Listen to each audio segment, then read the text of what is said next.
आ का मा बई अर्थात आषाढ़ कार्तिक माघ एवं बैशाख जहाँ धर्ममास कहुए ता छड़ा आरे आषाढ़ बा जून जुलाई ठीक ग्रीष्म छुट्टी सरिबा परे परे नूतन पाठ्यक्रम भली वाणिज्य कारोबार मध्य आरंभ हुए।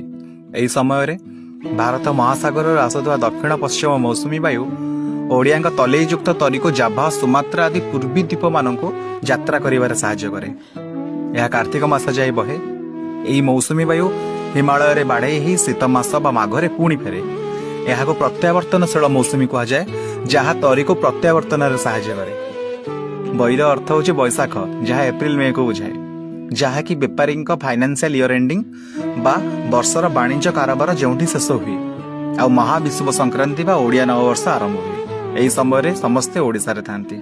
आ का मा बई बा आषाढ़ बैशाख जाए ओडिया सूरी यात्रा केते गभीर और केते विज्ञान युक्त यार स्मृति रे बाली यात्रा।